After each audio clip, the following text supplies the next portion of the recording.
Бүгін сіздермен маклюбе дайындаймыз. Өте әдемі, дәмді, әрі оңай дайындалады. Дастарханның сәнін келтіреді. Осы жолы маклюбе дайындау үшін қазыны пайдаландым. Қазының арқасында маклюбе өте дәмді болып шықты. Ал сіздер кез келген еттен дайындай аласыздар. Етімізді турап алып, бір ыдысқа жақсылап қуырып аламыз.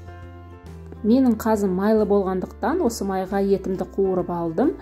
Ет қуырып болғаннан кейін бөлек бір ыдысқа алып, сол майға сәбіз бен картопты да қуырып алам.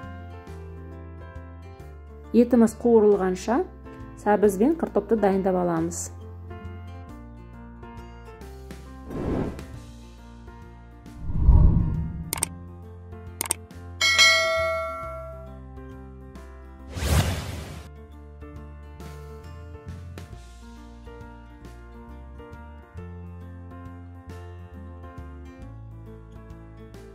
Жуамызды да кесіп дайындап қоямыз, бірақ қуырмаймыз.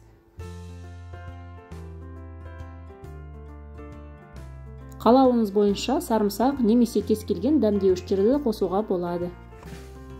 Барлығын қуырып болғаннан кейін ең соңында күрішті бір қуырып аламыз. Енді ең қызықтысы маклюбе жинауға кірісеміз. Ыдысымыздың түбіне шамалы май құйып, жаңағы тураған жуамызды салып шығамыз. Ол жуа маклюбенің күйіп кетуден немесе ыдысқа жабысып қалудан сақтайды.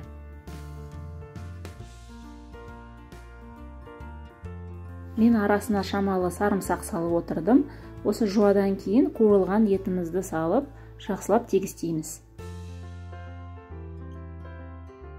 Содан кейін біркелкі етіп қуырылған сәбізімізді және қуырылған картопымызды салып шығамыз.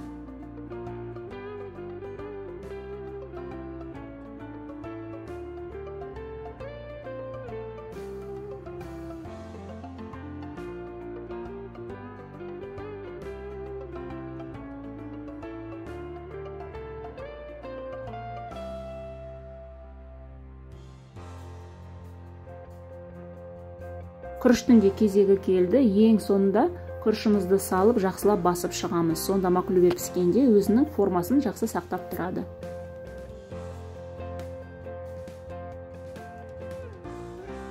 Бетіне шамалы сарымсақ салдым, және де дұз сепкенім видеоға түспей қалыпты.